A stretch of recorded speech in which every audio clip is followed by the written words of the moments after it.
Mesdames, Messieurs, bonsoir à toutes et à tous. Bienvenue au journal. Les hommages et prières se poursuivent pour les 116 victimes du crash de l'avion d'Air Algérie. Une messe a été dite pour le repos de leur âme à la grande cathédrale de Ouagadougou ce matin. Les experts se sont réunis aujourd'hui pour préparer le 4e sommet du traité d'amitié et de coopération Burkina-Côte d'Ivoire en débroussaillant les dossiers à soumettre aux chefs d'État et de gouvernement. Des membres du gouvernement burkinabé et des proches des victimes du crash du vol d'Air Algérie se sont rendus ce dimanche sur les lieux du drame en territoire malien. Objectif, toucher du doigt la réalité de l'ampleur de la tragédie de jeudi dernier. À la fin de cette visite, le chef de délégation, le ministre des Infrastructures, du Désenclavement et des Transports, Jean-Bertin Ouedraogo, s'est exprimé au micro de Sié Sylvestre. Nous sommes venus voir de visu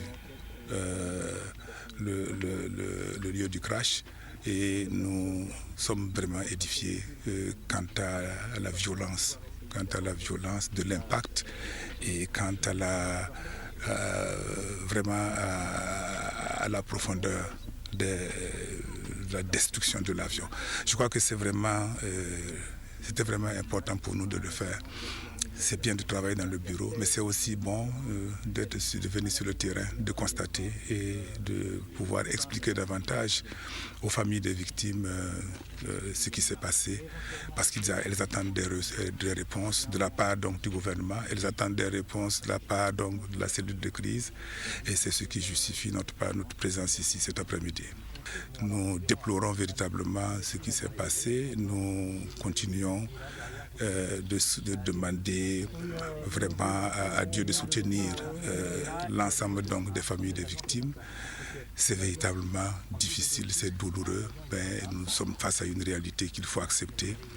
Et je crois que le travail qui est fait actuellement et que nous avons constaté également, c'est que les experts en la matière sont déjà là. 3 jours après le crash de l'avion d'Air Algérie, une messe a été dite hier soir, c'est bien hier soir, à la grande cathédrale de Ouagadougou pour le repos des âmes des disparus. À cette occasion, un message de compassion a été adressé aux victimes, aux familles des victimes, afin qu'elles accueillent avec humilité la volonté du Seigneur. Dans son homélie, l'évêque de l'archidiocèse a insisté sur la paix des cœurs qui doit habiter tout un chacun dans ces moments douloureux. Reportage Nicolas Zigani. Une célébration eucharistique pour consoler et soutenir les parents et proches des victimes et surtout pour que les âmes des disparus reposent en paix. L'évêque Didi Bougou a invité les parents et proches des disparus à accueillir avec humilité ce message de Dieu. Dieu est grand de cœur, Dieu est grand en miséricorde. Il est présent au cœur de nos souffrances, de nos catastrophes les plus insupportables. Et sans lui, nous ne pourrions justement même pas en parler. Si Dieu se retirait une seconde, eh bien, le monde entier serait catastrophe en une seconde. Alors Dieu est toujours présent, même quand nous ne le voyons pas, même quand nous pensons qu'il est là, mais un Dieu méchant, un Dieu insensible, un Dieu indifférent, tout ça c'est de l'erreur, de la grossière erreur. Car nous ne pouvons pas savoir la pensée de Dieu. Nous sommes comme des passages sur cette terre et des passages parfois précipités à notre jugement pour certains, mais nous allons tous vers là, nous allons tous à cela, la mort. De l'autre côté de la mort, c'est Dieu qui s'y trouve, en son Fils Jésus-Christ ressuscité, qui a traversé la mort et a retrouvé son corps glorieux au-delà de la mort. C'est le sort qui nous attend. C'est un message entendu par les fidèles chrétiens présents à cette célébration. Je pense que nous confions toute notre douleur au Seigneur et nous savons que c'est lui qui nous a créés, c'est lui qui nous reprend. Alors, nous les humains, nous ne pouvons que trouver toute notre douleur, mais nous nous confions au Seigneur. Et c'est justement pour cela que cette célébration a eu lieu, non pas uniquement pour nos parents, mais pour toutes les victimes justement de ce crash-là, quelle que soit leur religion, quelle que soit leur nationalité. C'est vraiment des circonstances très douloureuses. L'évêque auxiliaire Monseigneur Léopold Médard Ouedraogo a, au cours de cette célébration eucharistique, invité les fidèles catholiques à prier pour que règne la paix. Il a ensuite livré les messages de soutien et de compassion venus d'autres églises en ces circonstances douloureuses que traversent les familles éplorées. Les préparatifs de la 4e conférence au sommet du traité d'amitié et de coopération Burkina-Côte d'Ivoire se sont accélérés avec la tenue aujourd'hui à Ouagadougou de la réunion des experts des deux pays pendant 48 heures. Ils passeront en revue les différents volets de la coopération bilatérale et finaliseront les dossiers à soumettre à la conférence des chefs d'État et de gouvernement qui devrait se tenir jeudi prochain. Reportage Maxime Zango. Le 30 juillet 2013 à Yamoussoukro, lors du 3e sommet du traité d'amitié Burkina-Côte d'Ivoire, d'importantes décisions et recommandations avaient été prises. La construction de l'autoroute Yamoussoukro-Ouagadougou, le prolongement du chemin de fer Abidjan-Ouagadougou-Niamey, l'approvisionnement du Burkina en énergie électrique et en hydrocarbures et bien d'autres. À cela, il faut ajouter 32 projets initiés par les deux parties. Certains de ces accords sont prêts pour la signature, tandis que d'autres sont en cours de finalisation. Et c'est aux experts donc qu'il revient la lourde tâche de travailler à la finalisation de ces accords. Nous allons donc échanger autour d'un certain nombre de projets d'accords. Nous allons échanger autour d'un certain nombre de projets en vue de leur matérialisation, que nous allons donc les soumettre à l'appréciation de nos plus hautes autorités. Pendant 2 jours, ces experts issus des deux pays vont s'investir dans la réflexion et la concertation afin de contribuer à enrichir de façon effective et qualitative au renforcement de la coopération voulue et entretenue par les deux chefs d'État. Les enjeux sont énormes. Vous savez, le couple Côte d'Ivoire-Burkinabé, constitué il y a de cela 6 ans, est un couple qui s'est solidifié, qui s'est consolidé. Et aujourd'hui, nous avons réalisé au sein de ce couple des avancées remarquable. Attendu donc des travaux, une évaluation exhaustive des décisions et recommandations issues de la 3e conférence, une impulsion de la dynamique de l'accroissement des échanges, le renforcement conséquent de la base juridique de la coopération entre les deux pays. Rencontre des dirigeants des deux pays, mais aussi celle de leur culture. Ainsi, depuis ce dimanche, se déroule à la Maison du Peuple à Ouagadougou la semaine culturelle ivoirienne. À côté des expositions d'art culinaire, de mots, de romans d'écrivains ivoiriens, la musique et la danse du pays de Faux-Boigny qui sont aussi servis aux visiteurs. Jacques Lamissa Tarpaga. Un échantillon fort représentatif de la Côte d'Ivoire culturelle se mêle à la culture burkinabé ici à la Maison du Peuple. L'art se déploie dans ce qu'il a de plus beau. Il y a aussi la littérature avec l'écrivain bien connu Isaïe Biton Koulibaly qui expose toute sa collection. Danse, humour, mode et musique meublent également cette semaine culturelle. Tout cela soutenu par une gastronomie qui donne bien des envies. Nous sommes ici toujours dans la mise en œuvre de ce traité pour organiser des journées culturelles ivoiriennes à Ouagadougou, pour renforcer la coopération culturelle, les relations séculaires qui existent entre la Côte d'Ivoire et le Burkina Faso. Nous sommes venus donc avec une forte délégation d'opérateurs culturels, d'artistes, d'artisans, de musiciens, d'écrivains, de cinéastes, ceci pour montrer que la coopération entre la Côte d'Ivoire et le Burkina Faso se vit bien. Le traité d'amitié et de coopération entre le Burkina Faso et la Côte d'Ivoire dans le domaine culturel se déroule de plus belle en attendant le sommet dans quelques jours. Nous avons simplement déroulé la natte pour nos frères. La culture est un ciment très fort. La culture, c'est ce que sans doute nos peuples ont toujours partagé depuis des années. Et l'organisation de cette semaine-là participe justement à mettre en œuvre d'une part le protocole, mais surtout de permettre à nos deux peuples de fraterniser davantage. Et lui ne pouvait pas passer inaperçu à l'ouverture de la semaine culturelle ivoirienne au Burkina Faso, à Salfo du groupe Magic System qui porte ce syncrétisme culturel ivoirien et burkinabé. En tant qu'artiste, en tant qu'homme de culture, je ne peux qu'être content de ce genre d'initiative qui renforce la coopération entre ces deux pays. Aujourd'hui, c'est plus un message d'entente, un message d'union. Et vous savez que la fraternité et l'amitié qui lie ces deux pays datent de longtemps. J'en suis un symbole vivant. Moi, je suis fier, je suis content de voir que ces deux pays s'entendent parce que le Burkina, c'est mon pays d'origine, le pays de mes parents. Et puis la Côte d'Ivoire, c'est mon pays de naissance, c'est mon pays d'accueil. Et voir ces deux pays se réunir ne peut que me rendre plus fier. La semaine culturelle ivoirienne au Burkina Faso verra défiler sur scène les artistes de Côte d'Ivoire et du Burkina Faso tous les jours jusqu'à mardi prochain.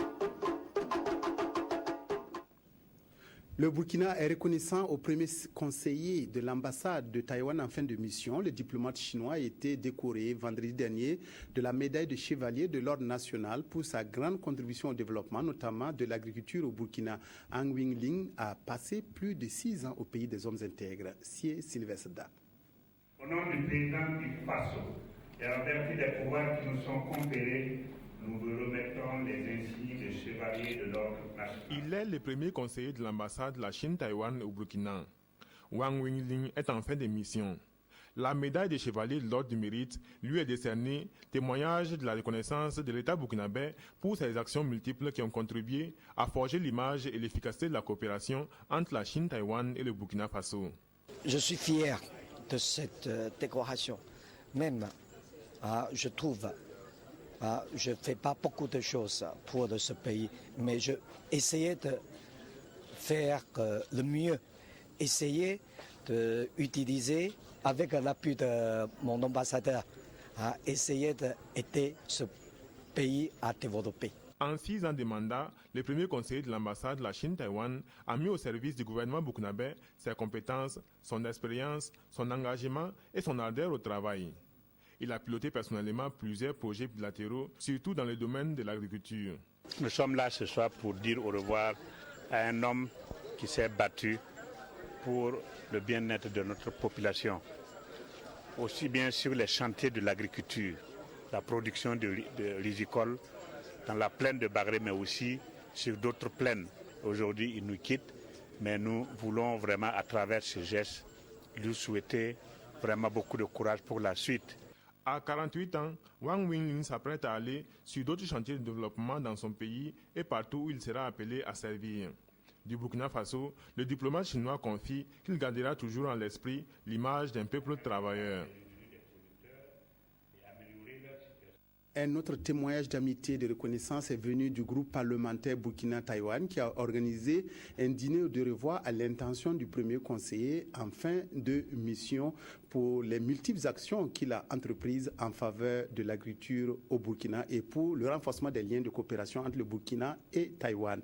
Sylvain Vebamba. C'est une soirée voulue et organisée par le groupe d'amitié parlementaire Burkina-Chine-Taïwan pour rendre un hommage à Pascal Wang. Premier conseiller à l'ambassade de Chine-Taïwan au Burkina, il est en fin de séjour après avoir passé 6 ans. 6 ans au cours desquels l'invité du jour a œuvré au renforcement de l'amitié parlementaire entre le pays des hommes intègres et la République de Chine-Taïwan. Il a aussi, dans ses actions de coopération, contribué à porter des projets dans les secteurs de l'éducation, de la santé, de l'agriculture et de l'élevage. Avec cet homme humble, convivial, que nous avons pu mener à bien nos activités parlementaires dans le cadre de l'amitié chino-burkinabé. Il est en fin de séjour. Nous retenons seulement un homme disponible dès le moindre coup de fil est toujours prêt à se présenter à l'Assemblée pour nous écouter. Et donc, je crois qu'on ne pouvait pas faire mieux que de lui rendre cet hommage. Un hommage salué par Pascal Wang qui voit en cette soirée une reconnaissance et une marque de sympathie de tout un pays dont le taux de croissance au niveau des indicateurs aura retenu son attention. C'est la croissance économique. C'est développé très rapide. À partir de la vie quotidienne jusqu'à maintenant, j'ai déjà constaté qu'il y a beaucoup de buildings qui sont en construction. Il quitte le Burkina avec le sentiment d'avoir accompli sa mission. Il a été soutenu dans ses convictions par l'ambassadeur de Chine-Taïwan qui a salué cette initiative du groupe d'amitié parlementaire Burkina Faso-Chine-Taïwan. Les députés poursuivent leur visite de terrain tous azimuts. Ainsi, les membres de la Commission des Affaires étrangères et de la Défense se sont imprégnés du dispositif sécuritaire en visitant la brigade anticriminalité BAC et l'unité d'intervention polyvalente de la police nationale. Ces deux corps d'élite ont été créés pour lutter contre le banditisme, la criminalité et le terrorisme. Oumarou Mourmenga. La BAC, Brigade anticriminalité et l'UUP, unité d'intervention polyvalente, sont deux corps d'élite de la police nationale. Leur mission, lutter contre la criminalité et le terrorisme. Les députés membres de la CAET, Commission des Affaires étrangères et de la Défense, sont des visiteurs du jour. C'est un devoir pour la représentation nationale de toucher du doigt la réalité du terrain pour pouvoir faire son travail de proposition au gouvernement, mais également pour mieux défendre les intérêts des populations. Créés dans un contexte de regain du grand banditisme, de la criminalité transfrontalière et du terrorisme, ces deux corps ont déjà produit des résultats.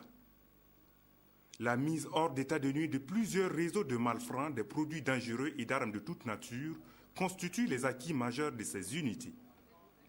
Nous avons vraiment été très impressionnés par des jeunes qui ont cette motivation-là de pouvoir servir leur peuple, de pouvoir servir et défendre les différentes populations. Nous avons trouvé des jeunes gens prêts, en tout cas, à offrir leurs services et surtout à démontrer sur le terrain les compétences et les formations reçues. Issus des rangs de la police nationale, les éléments sont soumis à un stade de spécialisation avant l'intégration dans ces unités où ils sont appelés à travailler avec loyauté, dévouement et ténacité, mais non pas sans difficulté. La difficulté majeure, c'est les moyens, la logistique et le matériel de travail, le matériel de protection.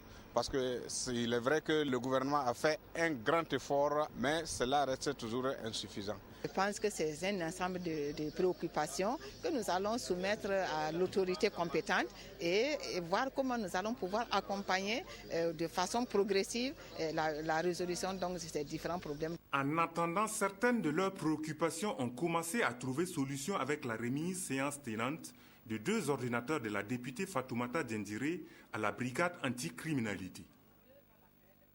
Ce communiqué que tout le monde attend avec impatience, le présidium de la Fédération des associations islamiques du Burkina, président de la Commission nationale d'observation de la Lune, porte à la connaissance des fidèles musulmans ainsi que de l'ensemble de la communauté nationale que le croissant lunaire marquant la fin du jeûne de Ramadan a été aperçu ce jour dimanche 27 juillet 2014 dans plusieurs localités de notre pays par des équipes d'observation de la Commission.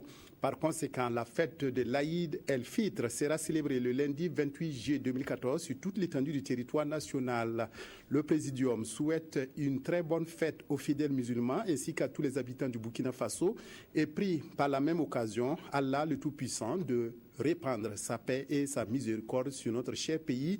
Pour le Présidium, El Hadji Adama Sakandé.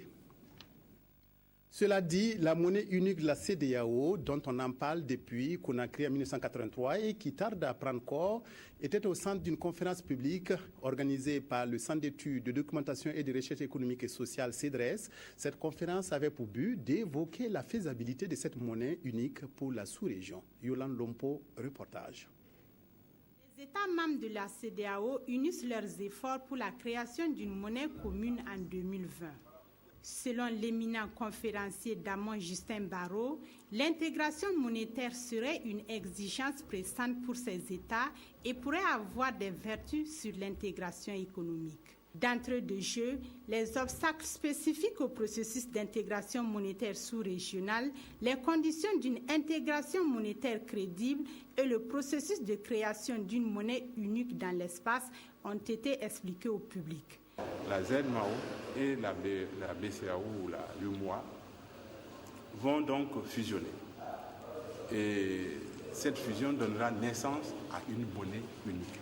S'il n'y a pas de cohérence, s'il n'y a pas de convergence entre les différents États, si les politiques budgétaires et les politiques monétaires ne sont pas accordées, il me semble, je crains que effectivement ça ne débouche sur une monnaie qui ne tienne pas la route pendant longtemps. Or, Organisé par le Centre d'études, de documentation et de recherche économique et sociale CEDRES, cette activité vise à démystifier le secteur de l'économie.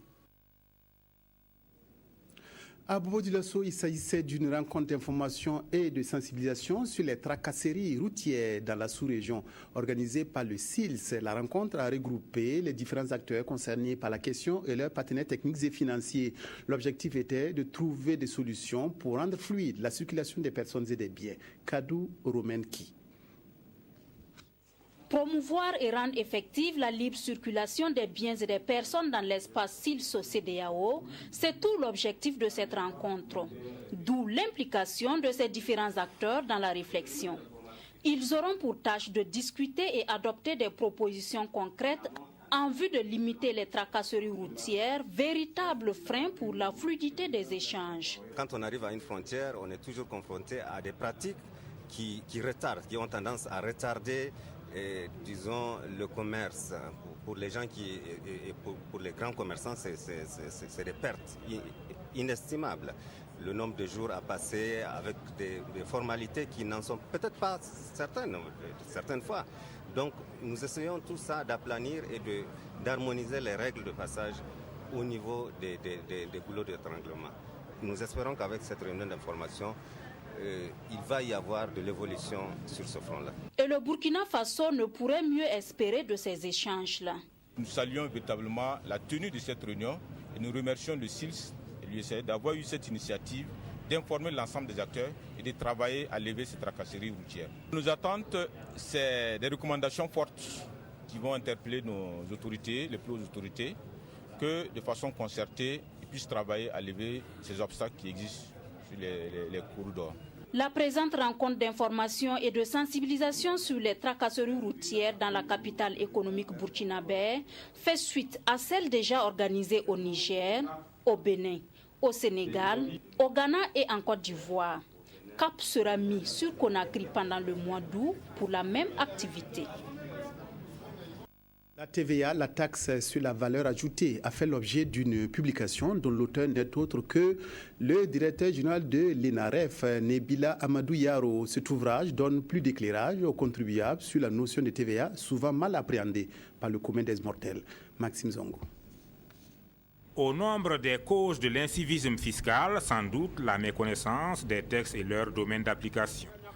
La TVA, la taxe sur la valeur ajoutée, très redoutée à tort ou à raison par les contribuables, est le sujet choisi par Nebila Amadou Yaro, juriste de formation, directeur général de l'ENAREF, pour apporter sa contribution à la compréhension du mécanisme de fonctionnement des taxes dans notre pays. Le premier objectif, c'est de rendre cet impôt-là beaucoup plus lisible. D'autant plus que c'est un impôt qui est suffisamment rentable aujourd'hui et qui rapporte souvent donc des recettes fiscales au budget de l'État.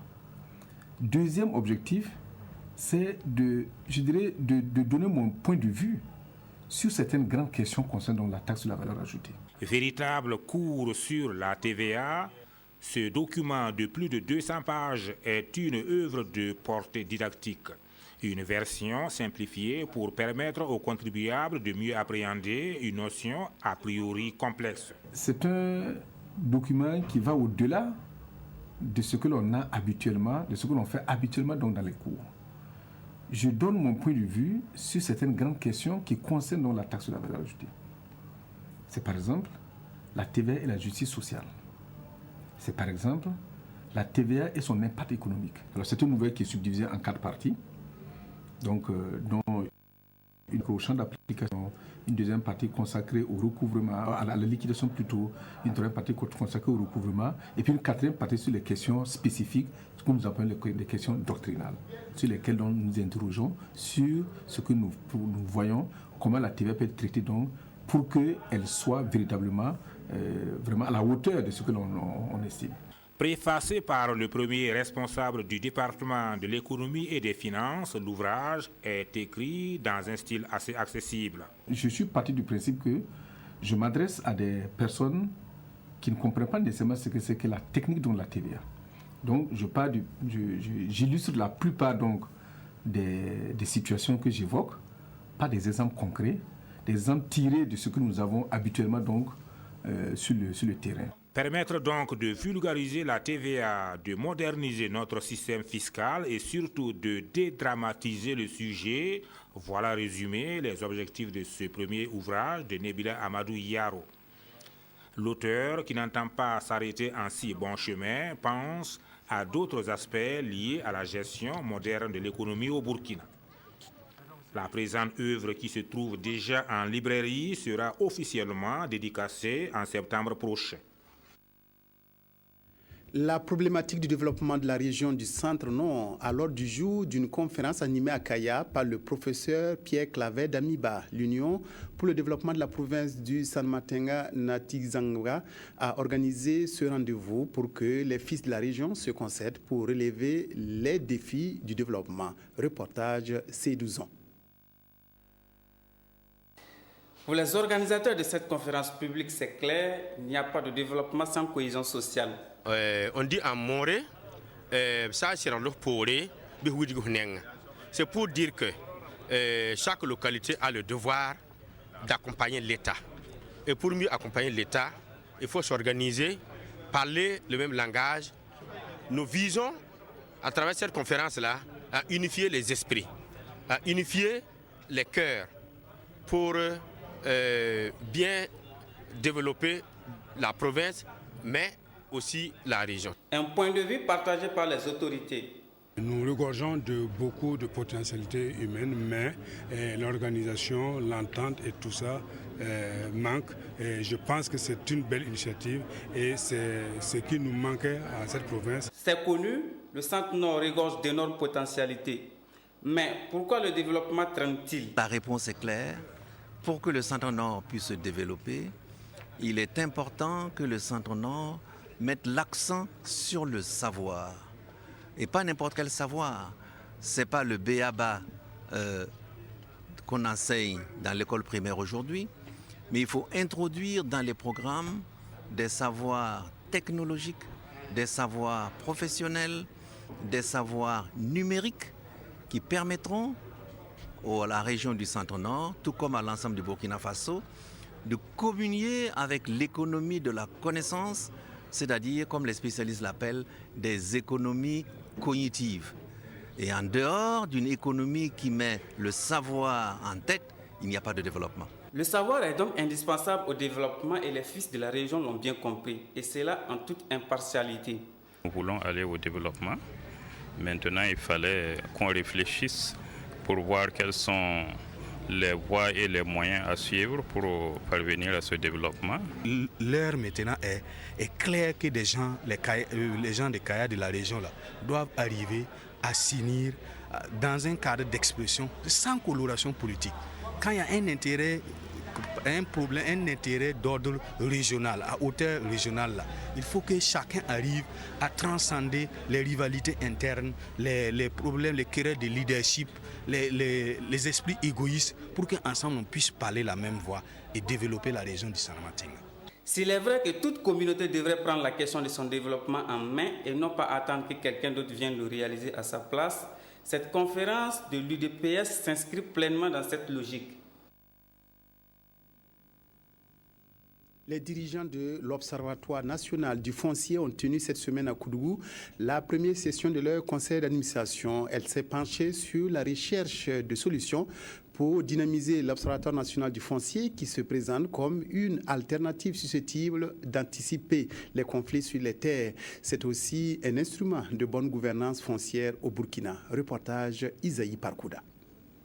Après la tenue de son assemblée générale constitutive le 3 juillet à Ouagadougou, les membres élus de l'Observatoire national du foncier ONF tiennent la première session du conseil d'administration. L'objectif est de permettre à ces acteurs de se concerter afin de planifier et de définir les grandes orientations de l'ONF pour un démarrage effectif de ses activités. Nous allons nous pencher sur un certain nombre de points. Le premier point, c'est de voir déjà quel est l'état d'installation, disons pratiquement physique de l'Observatoire à travers la mise en place du personnel, l'acquisition de matériel et la localisation du bâtiment pour habiter nos bureaux. Mais peut-être que préalablement, il faut quand même qu'on fasse le point sur déjà notre existence juridique et puis ensuite nous allons examiner les activités qu'il faut mener d'ici la fin de l'année 2014. L'Observatoire national du foncier s'invite comme outil d'aide aux institutions gouvernementales, un baromètre d'orientation des décisions opérationnelles et des choix politiques.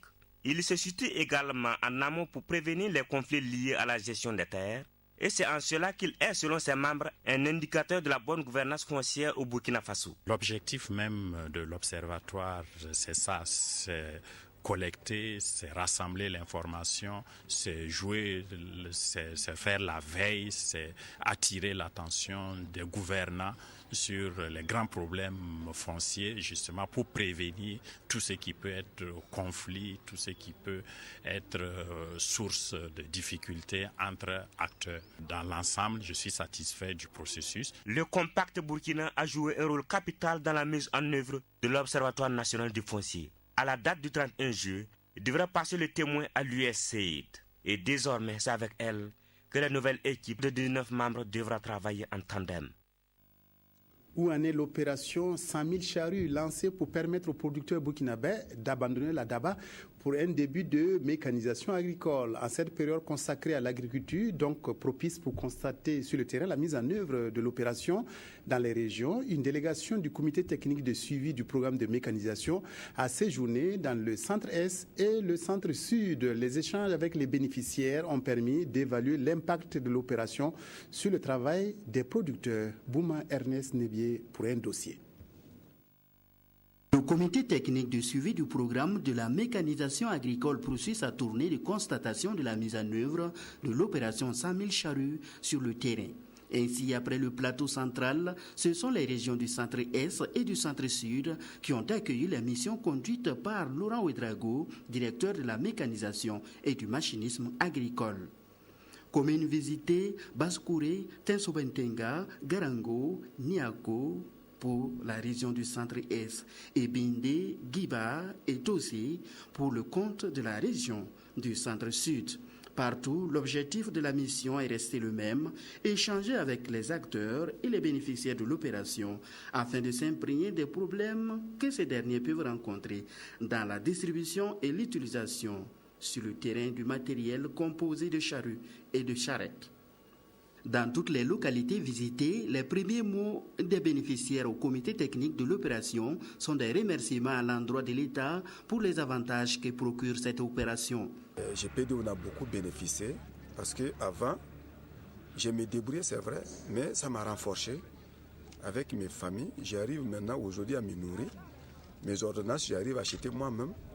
Pour parfaire l'opération, il a été ajouté au matériel depuis l'année dernière des animaux de trait. Pour acheter, on nous a dit au niveau du ministère de l'Agriculture un an de 2 à 3 ans qui va permettre aux producteurs de garder l'âne pendant 3 ou 4 ans. Pour le bœuf aussi, c'est la même chose. C'est pour leur permettre de cultiver avec l'animal pendant des années. Chez d'autres bénéficiaires, ces animaux sont toujours attendus. C'est le cas par exemple de la plupart des producteurs de Garango et de Niago. Parce que moi je n'ai pas de bœufs. J'ai posé ça, il y a des gens qui sont venus pour me demander pour les vendre quoi. J'ai refusé. J'ai dit qu'on a dit qu'on va venir donner des bœufs. Mais si je vends ça, si on me donne les bœufs là, comment je vais travailler maintenant? J'ai refusé de vendre, ça y est chez moi. En plus de l'arrivée tardive des animaux, la qualité des charrues a été mise en cause par certains bénéficiaires. Évidemment, il y a des problèmes de vices de production, de fabrication qu'on constate. Mais nous constatons que si la formation des utilisateurs est bien suivie, il n'y a pas de problème. Mais bon, pour les petits vices de fabrication, là, il faut aller souder. Les gens même ont dit qu'avec 1000 francs, ils arrivent à souder et puis ils travaillent correctement. Les membres du comité de suivi de l'opération ont mis à profit cette sortie pour sensibiliser les bénéficiaires de l'opération sur l'utilisation du matériel et l'entretien des animaux de trait. L'opération a également pour objectif de favoriser les femmes dans la distribution du matériel agricole. Cela a été aussi constaté sur le terrain. Plus de 60% des équipements sont allés aux mains des femmes, aussi bien des animaux. L'année passée, 62,5% des animaux sont allés aux femmes. Donc c'est dire que nous allons continuer toujours à travailler et nous espérons l'année 2015 passer à la vitesse de croisière. Je suis très satisfaite par rapport à la démarche tout entière. Avec cette mission, ça nous a permis d'échanger avec les femmes pour savoir si elles ont bénéficié des outils comme les hommes. Mais d'une manière générale, pour ce qui est du constat sur le terrain, bon, je peux encore dire que je suis satisfaite parce qu'on se rend compte que les femmes ont autant bénéficié des équipements et des outils que les hommes. À Touessé, dernière commune de la région du Centre-Sud à être visitée, le chef de la mission fait le bilan de la tournée. Nous pouvons dire que la mission a été bénéfique et très enrichissante pour toutes les parties.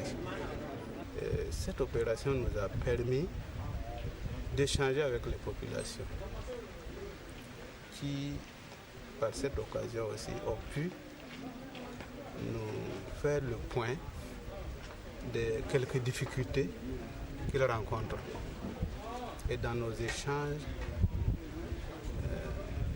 il s'est dégagé des pistes de solutions, d'amélioration de l'opération. C'est des difficultés que le programme va s'employer à lever au fur et à mesure. Après ces localités, d'autres régions seront visitées par le comité technique de suivi.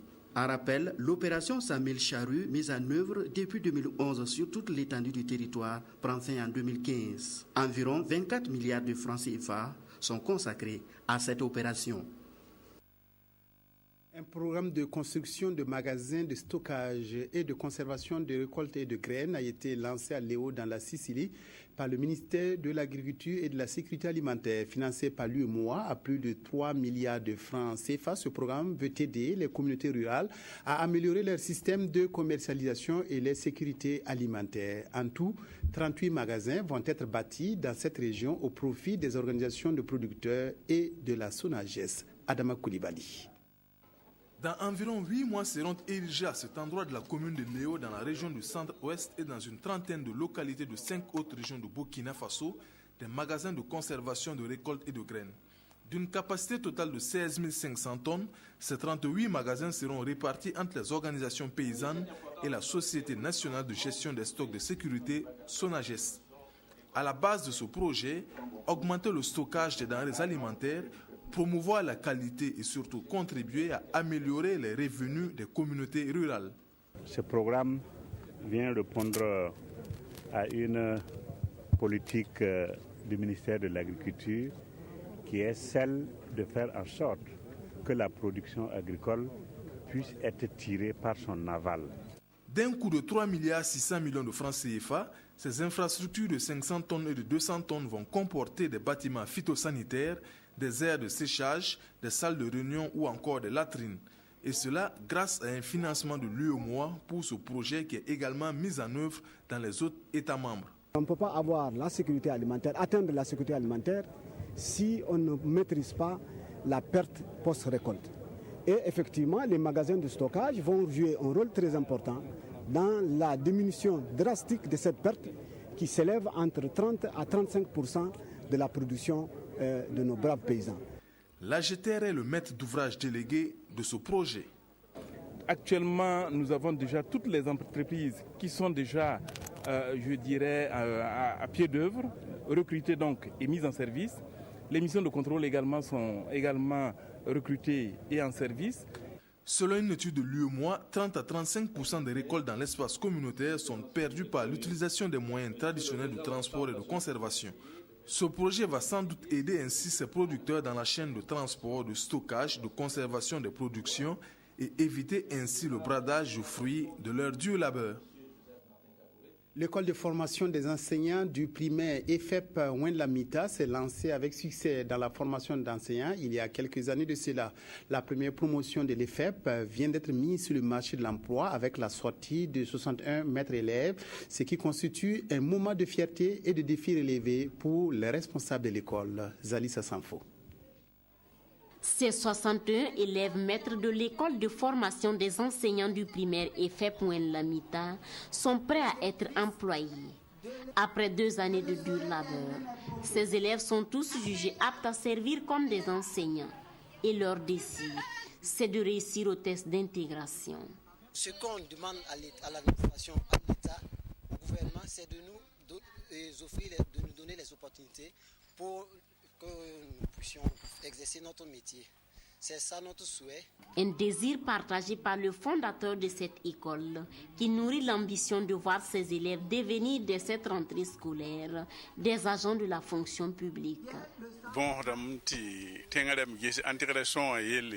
On demande aux autorités de se pencher sur la question de l'intégration pour que les efforts de ces enfants et leurs parents ne soient pas vains.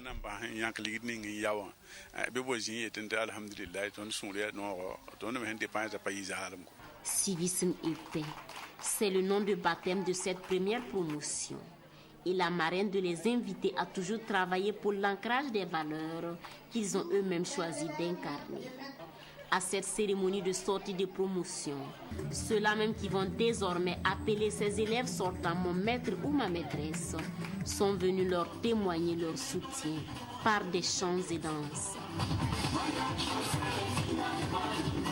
La Société nationale burkinabé d'hydrocarbures, Sonabi, renforce les capacités de ses agents en matière de sécurité et de son personnel et de ses installations.